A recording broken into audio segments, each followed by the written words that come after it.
नमस्कार, मैं हूं पवन त्यागी। राकेश टिकैत ने एक बार फिर उत्तर प्रदेश में आंदोलन करने की धमकी दी है। जी हां, उन्होंने बाकायदा एक प्रेस कॉन्फ्रेंस करके और यह घोषणा करी कि 31 जनवरी से वो फिर से एक बार देश में जो सरकारी दफ्तर है वहां पे प्रदर्शन करेंगे।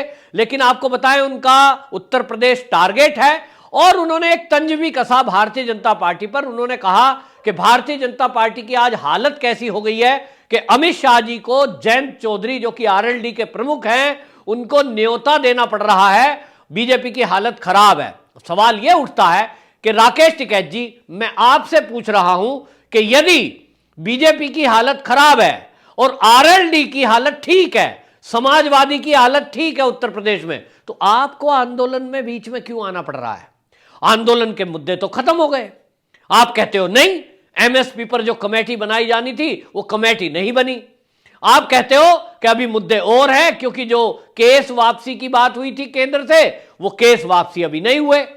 तो राकेश टिकैत जी, आप समझ लीजिए, केंद्र सरकार ने यह कहा था कि जिन लोगों के, किसानों के ऊपर इस आंदोलन के तहत, जो फर्जी किसान आंदोलन आप लोगों ने खड़ा किया था, इसके तहत जो छोटी मोटी धाराओं में केस होंगे वो वापस ले लिए जाएंगे, लेकिन जिनमें पुख्ता सबूत है और गंभीर धाराओं में है उनको वापस नहीं लिया जाएगा। ये आपसे ये नहीं कहा था कि सारे केस वापसी हो जाएंगे।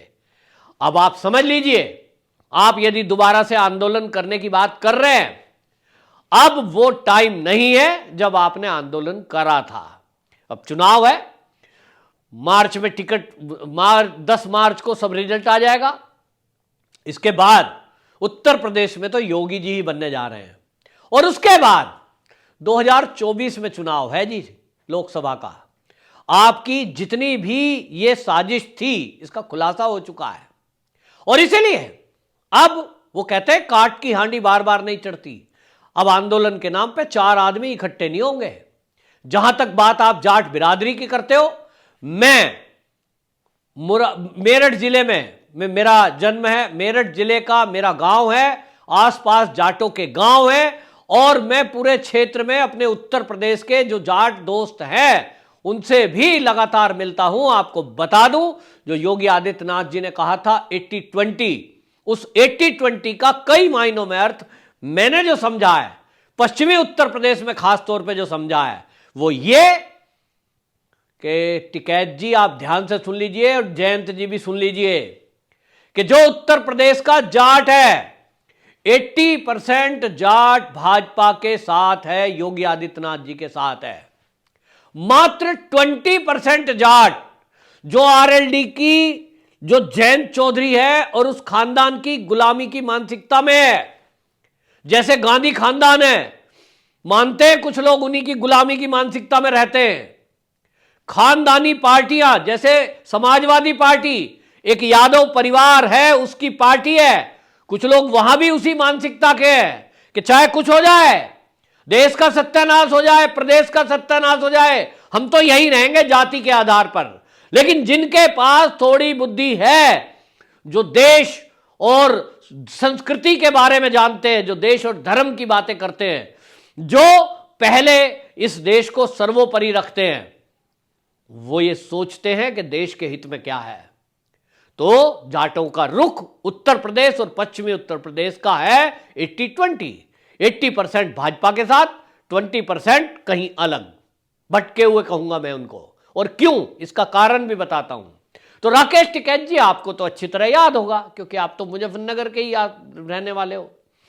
मुजफ्फरनगर में जो दंगे हुए थे, एक बहन की आबरू के चक्कर में बचाने के लिए जो 2 भाई जाट परिवार के गए थे, उनको किस बेरहमी से मारा गया, पत्थरों से कुचल दिया गया। उनकी शकल भी ठीक से पहचानी नहीं जा रही थी और उसको देखकर जाट ही नहीं, मेरा भी, हर किसी का खून खौल गया था कि एक बहन की रक्षा में जो भाई आगे आया उसका यह असर होगा। और समाजवादी पार्टी में जिसका आज राष्ट्रीय लोकदल जयंत चौधरी साथ दे रहे हैं, वो किसको मुख्यमंत्री बनाने के लिए शपथ ले रहे हैं? जरा अन्न की शपथ खाते समय ये विचार कर लिया होता उन 2 भाइयों का चेहरा।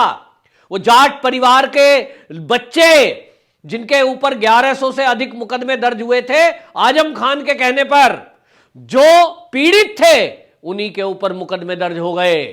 यह इतिहास में पहली बार हुआ कि जिन परिवारों के बच्चे अपनी बहन आबरू बचाने के लिए वहां कहने के लिए गए थे, शिकायत करने घर में गए थे, उनको कुचलकर मार डाला गया। और जब उनके फेवर में कोई खड़े हुए गांव के लोग, सबके ऊपर गोलियां चलाई गई, केस दर्ज हुए, 1100 से अधिक मुकदमे हुए। और इस अखिलेश यादव की सरकार में आजम खान जो मंत्री थे उनके कहने पर हुए। किस मुंह से जयंत चौधरी आप उसके बराबर में बैठते हो? आपको शर्म नहीं आती? आपको पता नहीं लगता? आपको लाशों की बदबू नहीं आती? उस अखिलेश यादव में से कैसे जाट हो आप? आपका जाट स्वाभिमान यदि जागता, आपके अंदर का क्षत्रिय यदि जागता, आपके अंदर का जो देशभक्ति वाला जज्बा अगर जागता, तो आप देखते आप अपनी बिरादरी के साथ खड़े होते। और मैं कहता हूं जातिवाद छोड़ दो। जयंत चौधरी जी, आप ये बताइए सच्चे हृदय पे हाथ रख के, क्या आपको लगता है कि अखिलेश यादव का शासन ठीक था? योगी जी से ज्यादा बढ़िया था? आप बता सकते हो, गिनवा सकते हो कोई बातें? आप केवल अपनी राजनीतिक महत्वाकांक्षा के चक्कर में उसके बराबर में जाकर बैठते हो, उसके साथ खड़े हो गए। और इसीलिए भारतीय जनता पार्टी यानी अमित शाह जी ने जो ऑफर भेजा है वो कमजोरी की वजह से नहीं भेजा। किसी मुगालते में मत रहना। राकेश टिकैत और जयंत चौधरी, ये जो ऑफर भेजा था वो केवल इसलिए, और वर्डिंग क्या थी उस पर ध्यान दे पूरा जाट समाज।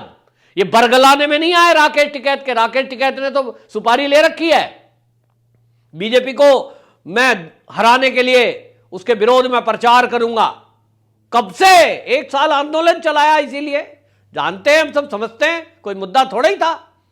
लेकिन अब बताऊं आपको कि राकेश टिकैत जी, जयंत चौधरी जी, आप ये समझ लीजिए, अमित शाह जी ने जो ऑफर दिया, उन्होंने कहा था कि जयंत चौधरी सीधा लड़का है, पार्टी गलत चुन ली, हमारे साथ आएगा, मान सम्मान इज्जत सब देंगे और समाज का काम करने का मौका भी देंगे। इसलिए दिया था क्योंकि वो समझ रहे हैं कि जयंत चौधरी चौधरी चरण सिंह जी का पोता है। और चौधरी चरण सिंह जी वो नेता थे देश के जिन्होंने गन्ना किसानों के लिए हमेशा हितकर बातें करी। आज उनका पोता किसानों के मुद्दे पर चुनाव नहीं लड़ रहा है। किसानों का मुद्दा आज है ही नहीं। उत्तर प्रदेश में जैसी पेमेंट योगी सरकार में हुई है वैसी तो कभी हुई ही नहीं। मतलब आप समझ लिए, पिछला पूरा बकाया खत्म। एमएसपी पर डबल खरीद, 20 घंटे बिजली। आइए कभी जयंत चौधरी जी आप बता दे हो, राकेश टिकैत जी आप बताइए, पश्चिमी उत्तर प्रदेश में आप रहते हो, क्या कभी इतनी बिजली आई थी गांव के अंदर जितनी अब आ रही है योगी सरकार में? दिल पे हाथ रख के कहोगे, मैं भी गांव का रहने वाला हूं, मेरठ जिले में। गांव में 4, 5, 6 घंटे बिजली आ गई, छुट्टी। शहरों में कटौती, बिजली थी ही नहीं। क्यों होगी? क्योंकि भ्रष्टाचार था। भ्रष्टाचार के कारण एनटीपीसी की पेमेंट नहीं होती थी, केंद्र की पेमेंट नहीं होती थी, अपने बिजली घर खड़े नहीं करे, और इसीलिए ये सारे घपले घोटाले होते रहे। गांव में बिजली नहीं दी गई, कानून और व्यवस्था, लॉ एंड ऑर्डर, ये सबसे बड़ा मुद्दा पश्चिमी उत्तर प्रदेश में था। पश्चिमी उत्तर प्रदेश में जिस तरह की राहजनी, लूट, हत्याएं ये होती थी, आपको बताऊं, मुजफ्फरनगर जिला, इसको कहा जाता था कैपिटल ऑफ क्राइम, ऐसी उपाधि दी गई थी। मुजफ्फरनगर में कोई बिजनेस करना नहीं चाहता था। मुजफ्फरनगर में कोई अपनी बहन बेटियों की शादी करना नहीं चाहता था। कहते थे भाई क्राइम है, रात को भी जाओगे गोली मार दी जाएगी, पता नहीं कब कौन कहां से लूट ले। और थाने में तो समाजवादियों के गुंडे थाने को चलाया करते थे। और इसीलिए अमित शाह जी का यह वक्तव्य था कि जयंत चौधरी अच्छा लड़का है, अच्छा नेता है, चलो उनके दिल में दिमाग में किसानों की चिंता है, भले ही मुजफ्फरनगर के दंगे में वो जाटों के साथ ना खड़े हुए हो सकता है, क्योंकि उन पर राजनीति उस तरह की नहीं आती है, उनकी सोच ऐसी नहीं है। अगर होती तो बंद पड़ी हुई गन्ना मिलों के बारे में वो संघर्ष करते, लड़ाई करते, अखिलेश यादव से लड़ते, बंद पड़ी हुई मिलों को चालू करवाते। 21 गन्ना मिलें बंद हुई थी अखिलेश के शासन में, उन पर राजनीति नहीं आती। बीजेपी ये चाहती थी कि जाटों के प्रतिनिधि को, चौधरी चरण सिंह जी के पोते को मान सम्मान मिले और समाज में सेवा करने का राजनीतिक जरिए से उसको मौका मिले। तो क्या बुरा कहा उन्होंने? गलत संगत सुनते नहीं हो आप? गलत संगत में पड़ के आदमी गलत हो जाता है। शराब पीने वाले के साथ दोस्ती करोगे तो शराब पीने की आदत पड़ जाएगी। अखिलेश यादव जी से अगर जयंत चौधरी दोस्ती करेंगे तो भ्रष्टाचार, जातिवाद, ये सब, और जो आपको बताऊं तुष्टीकरण, ये सब सीख लेगा। भ्रष्टाचार नहीं हुआ? कितना भ्रष्टाचार हुआ? जो भर्ती हुई उसी में भ्रष्टाचार। मुझे बताएं जयंत चौधरी जी कि अखिलेश शासन में जितनी भर्तियां हुई, मुझे एक भी जाट ला देना ये पकड़ करके कि ये जाट है, अखिलेश के शासन में इस बच्चे की नौकरी लगी थी पुलिस में और रुपया नहीं दिया था एक भी, बिना रिश्वत दिए हुई, बताना। और मैं बताऊंगा आपको जयंत चौधरी जी और राकेश टिकैत जी, आपको मैं ऐसे सैकड़ों उदाहरण दे सकता हूं। योगी शासन के टाइम में जाटों के बच्चों की नौकरियां लगी, 1 रुपया नहीं देना पड़ा। योगी जी तो जाट नहीं है, योगी जी की खैर जाति भी नहीं है, संत है वो। फिर भी इतना तो कह ही देता हूं, योगी जी जाट नहीं है, फिर भी जाटों की भर्ती करी। योगी जी दलित नहीं है, फिर भी दलितों की भर्ती करी। योगी जी ब्राह्मण नहीं है, ब्राह्मणों को भी नौकरी पे लाया। क्यों? सबका साथ, सबका विकास, सबका विश्वास। मैं किस जात का हूं ये बीजेपी में चलता ही नहीं है। योगी जी तो एक एक्स्ट्रा ऑर्डिनरी पर्सन है, वो संत है, महात्मा है। उनके लिए तो उनका खुद का शरीर भी कोई वैल्यू नहीं रखता, उनके रिश्तेदार नातेदार कोई वैल्यू नहीं रखते। एक संत के लिए भगवा पहन लिया, ये त्याग और तपस्या, बलिदान का प्रतीक है। लेकिन जैसा शासन योगी जी ने चलाया, ऐसा किसी ने नहीं चलाया। यह इतिहास है उत्तर प्रदेश की राजनीति का।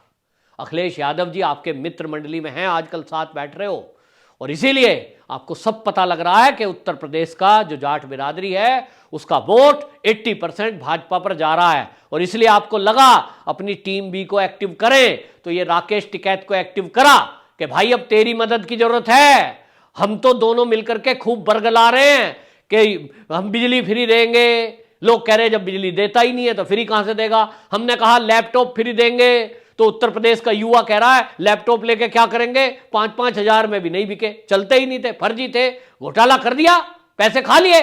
नौकरी तो नहीं दोगे, खाली लैपटॉप को कैसे चलाएंगे, इंटरनेट डाउनलोड करेंगे कैसे, जब नौकरी मिलेगी तब तो भ्रष्टाचार, ये सब सबको पता है। और इसलिए ना युवा बहकाए में आ रहा है, ना जनता बहकाए में आ रही है। तो अब राकेश टिकैत को एक्टिव किया गया है कि राकेश टिकैत तू कुछ कर, लोगों को भड़का, जैसे तेने गाजीपुर बॉर्डर जाम करके रखा था इसी तरह फिर से करो। तो गाजीपुर का मुद्दा उठाया है गाजियाबाद में आके आरएलडी और सपा ने प्रेस कॉन्फ्रेंस की संयुक्त, कहते हैं जी कीले गाड़ दी, रोड जाम कर दिया। अरे रोड जाम इसलिए करा था कि लाल किले पे पहुंच के उत्पात करके तिरंगे का अपमान कर दिया था। ये फिर भी कोई उत्पात ना कर दें, इसलिए पुलिस फोर्स लगी थी। इन्होंने सड़कों को घेर कर जाम किया, किसानों का सम्मान किया, इसीलिए लाठी गोली नहीं चली। 300 पुलिसकर्मी दिल्ली पुलिस के घायल हुए थे।